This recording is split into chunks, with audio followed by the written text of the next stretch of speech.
تو جس قسم کا بھی رزلٹ آئے اس کو ایکسیپٹ کرنا چاہیے. اور میں اسٹیبلشمنٹ سے بھی ریکویسٹ کروں گا کہ اگر پی ٹی آئی کے جو سپورٹ کردہ آزاد امیدوار جیت جاتے ہیں اور ان کی تعداد زیادہ ہو جاتی ہے باقی پولیٹیکل جماعتوں سے، تو بجائے یہ کہ انہیں کسی طریقے سے ڈرا دھمکا کے مجبور کیا جائے کہ وہ کسی دوسری جماعت کے ساتھ مل کے گورنمنٹ بنائیں، تو اس طرح کی گورنمنٹ کوئی پائیدار نہیں ہوگی. میرا خیال ہے پھر انہیں کو موقع دینا چاہیے.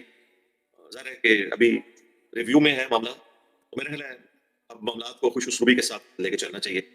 اگر چاہیے جو سمجھدار لوگ ہیں وہ تو یہ کہہ رہے ہیں کہ یہ اینٹی اسٹیبلشمنٹ ووٹ ہے جو ڈلا ہے، ووٹ کو عزت دو والا ووٹ جو ہے وہ انڈیپینڈنٹ کینڈیڈیٹس کو ڈلا ہے جو نظر آ رہا ہے. یعنی اس میں عمران خان صاحب کی اپنی مقبولیت تو اپنی جگہ ہے، لیکن بیسیکلی جو بیانیہ والا معاملہ جو ہے اس نے بھی کافی ٹریگر کیا ہے. لیکن ظاہر ہے کہ ابھی حتمی رزلٹ نہیں ہے، لیکن میں تو دونوں طرف کے لیے تیار ہوں.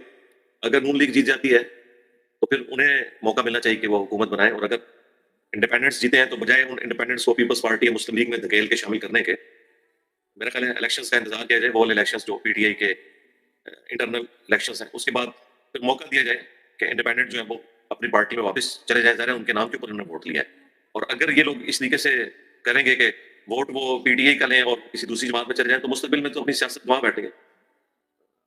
تو یہ ہم نے اشر یعنی باقی لوگوں کا تو دیکھا ہے ماضی میں بھی، تو ان چیزوں سے انسان کو اصلاح والا معاملہ کرنا چاہیے.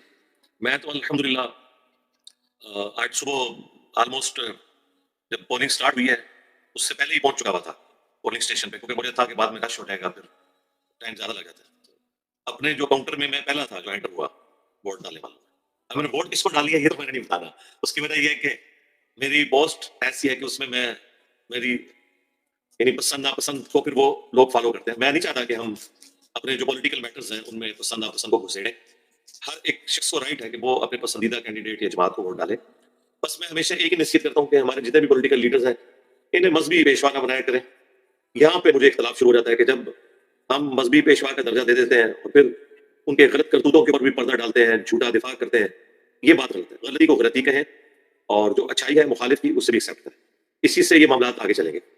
تو جس کی بھی گورنمنٹ بنے وہ مخالفین کے ساتھ بدلے اتارنے والا معاملہ نہ کریں، ملک کی طرف کوئی توجہ دیں. ملک کی اکانومی کی طرف گر پڑی ہے اور آپ کی پسندیدہ لیڈرشپ کے اوپر آنے سے قطعاً یہ نہیں ہوگا کہ ملک سمجھ جائے گا جب تک کہ ہم ملک کو سنبھالنے کی کوشش نہیں کریں گے. خواہ وہ نواز شریف صاحب ہوں، خواہ زرداری صاحب ہوں یا عمران خان صاحب ہوں، ملک کے لیے سوچیں، خدا کے لیے. اور کوشش کریں کہ اپنے معاملات کو خوش اسلوبی کے ساتھ پازیٹیولی چیزوں پہ لے کے چلیں. اختلاف رائے ضرور کریں، لیکن جس طریقے سے ہمارے مذہبی لوگ کرتے ہیں کہ دوسرے فرقوں کو کافر ڈکلیئر کر دینا، ان کو چندہ دینا حرام، یہ کہنا ان کے پیچھے نماز نہیں ہوتی، ان کے ساتھ نکاح طلاق نہ کرو، یہی کام جو ہے وہ پالیٹکس میں بھی شروع ہو گئے ہیں. گھروں کے اندر لڑائیاں ہو رہی ہیں. پچھلے دنوں دیکھیں وہ باپ جو ہے وہ اے این پی سے تھا، بیٹا پی ٹی آئی سے تھا، اس نے جھنڈا لگایا تو اس نے باپ نے بیٹے گولی مار دی. خدا کے لیے کن لوگوں کے پیچھے آپ ایک دوسرے کے ساتھ رحمی رشتوں کو کاٹ رہے ہیں؟ یہ کام نہ کریں، بالکل یہ حرکت نہ کریں، اللہ سے ڈر جائیں. تو گورنمنٹ جس کی بھی ہے میں ان سے ریکویسٹ کروں گا کہ مخالفین کے ساتھ خوش اسلوبی کے ساتھ معاملات کو لے کے چلیں.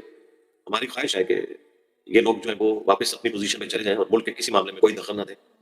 اور مجھے یہ کہنے میں آر نہیں ہے کہ پاکستان کی یعنی تباہی کی سب سے بڑی وجہ فوج کی مداخلت ہے پالیٹکس کے اندر، ایوب خان سے لے کے آج کی ڈیٹ تک.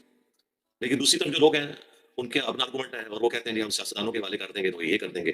بھائی آپ لوگوں نے اپنے بھی حوالے رکھے ہیں تو کیا نکال لیا ملک سے؟ ملک تو آگے پھر بھی کوئی نہیں گیا.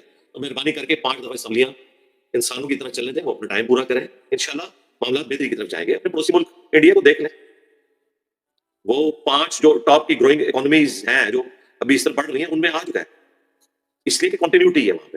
تو یہاں پہ بھی کنٹینیوٹی چلنے دیں اور سیاسی کیس اور اس طرح کی چیزیں ان سے اوائڈ کریں. باقی قانون جو معاملات ہیں وہ بالکل اسی طریقے سے چلے چاہیے، میں تو اس کے حق میں ہوں، لیکن کوئی مخالفت کو بنیاد بنا کے غلط کیسز کو نہیں لے کے چلنا چاہیے. جس طرح یہ پچھلے دنوں میں جو تماشا لگا ہے، یہ خان صاحب کا جو عدت والا کیس ہوا ہے، توشہ خانہ اور سیفر کیس جو ہے اس کی سزائیں جو ہے وہ جس ایکسٹریم پہ دی گئی وہ ایک الگ بات ہے، لیکن وہ کیس تو دونوں جینون تھے، بالکل ہمیں نظر آ گیا تھا وہ کیسز تو بنتے ہیں. اور اس طرح کے کیسز پرانے قرآنوں میں بھی بنتے ہیں. یہ الگ بات ہے کہ پاناما میں 450 لوگوں کا نام تھا اور سنگل آؤٹ نواز شریف صاحب کو کیا گیا. یہاں پہ بھی سارے لوگوں نے تحفے لیے ہوئے ہیں، آپ وہ ایکس آرمی چیف ہوں، چیف جسٹس ہوں یا پرائم منسٹر، اور جو تخت مش ہے وہ خان صاحب کو بنا دیا گیا. میں نے تو وہی بات کرنی ہے جو ہے ریئلٹی. وہ کیسز میں جان ہے لیکن سزائیں ایکسٹریم کے اوپر لے کے جانا تو پھر ساروں کو اس میں کھڑا کیا جائے. رہا عدت والا مسئلہ وہ تو بالکل قرآن و سنت کے خلاف فیصلہ ہے. میں نے اس کے اوپر ورڈکٹ اس لیے نہیں دی تھی کہ میں انتظار کر رہا تھا کہ الیکشنز ہو جائیں، الیکشنز کے بعد اس کے اوپر بات کروں، کیونکہ اس وقت میں اس کے اوپر بات کرتا تو ظاہر ہے کہ ایک میں نیریٹو سیٹ کرنے والا معاملہ کر رہا ہوتا. اور اب الیکشنز کے بعد کوئی بھی جیتا ہے، اگر نواز شریف صاحب بھی پرائم منسٹر بنتے ہیں تو تب بھی میں نے انشاءاللہ تعالیٰ اتوار والے دن تو شرعی اعتبار سے جو بھی کیس بنتا ہے میں نے دھڑلے سے بیان کرنا ہے. میں نے تو اس چیز کی پرواہ نہیں کرنی کہ حکومت کس کی ہے اور کیس کس نے بنوایا اور کیا ہوا. یہ بالکل قرآن و سنت کے خلاف ہے، اس کا کوئی لینا دینا نہیں قرآن و سنت کے ساتھ. اور جھوٹے لوگ، وہ مفتی بھی جھوٹا ایک نمبر کا، اور اس کا جو ایکس ہسبینڈ وہ بھی ایک نمبر کا جھوٹا انسان. باقی ظاہر خان صاحب سے بھی مس ہینڈلنگ ہوئی ہے. ہم تو یہ اس پورے پیری مریدی کے سسٹم کو فراڈ سمجھتے ہیں. خان صاحب کا بیڑا گھر کی ان کے گھر سے ہوا جب ان کی بیوی جا کے انہیں پاک پتن دربار کے اوپر جا کے سجدے میں گرا دی ہے، تو پھر ایاک نعبد و ایاک نستعین پڑھنے کے بعد جا کے آپ پاک پتن کے دربار پہ جا کے گر جائیں، پھر شرم سے سارے جھک جاتے ہیں نا ان لوگوں کے کہ جو پھر اس طرح کے لوگوں کو ایک مذہبی پیشوا کے طور پر پیش کرتے ہیں. تو وہ ساری باتیں اپنی جگہ، لیکن بہرحال اس کیس میں میں سمجھتا ہوں کہ یہ فیصلہ کورٹ کا درست نہیں ہے. تو میں وہ سارے حقائق جمع کر رہا ہوں. انشاءاللہ تعالیٰ امید ہے کہ اس سنڈے کو میں اس کیس کے اوپر، یعنی کیس کی جو نیٹی سے میں نے اس صورت میں ڈسکس کرنا، میں نے شرعی مسئلہ بیان کرنا ہے عدت کے حوالے سے کہ کس طریقے سے اس معاملے کو لے کے چلا جائے گا اور اس میں حق رائے کیا ہے. میں اگر کسی لیڈر کی تعریف کروں تو قطعاً یہ نہ سمجھیے گا کہ میں اس کی سیاست کی تعریف کر رہا ہوں. بالکل یہ ذہن میں رکھیے گا، یہ دو الگ چیزیں. سیاست کے پوائنٹ آف ویو سے میرا موقف یہ ہے کہ اسٹیبلشمنٹ کا کوئی سیاست میں رول نہیں ہونا چاہیے، دیٹس آل بس. اور جو بھی اس مشن کو آگے لے کے چلے پیورلی، یہ نہیں ہے کہ جب میں حکومت میں ہوں تو میں اپنے معاملات کو ان کے ساتھ بڑا اچھے طریقے سے لے کے چلوں، جب وہ نکال دیں تو میں کہوں کہ ووٹ کو عزت ہو.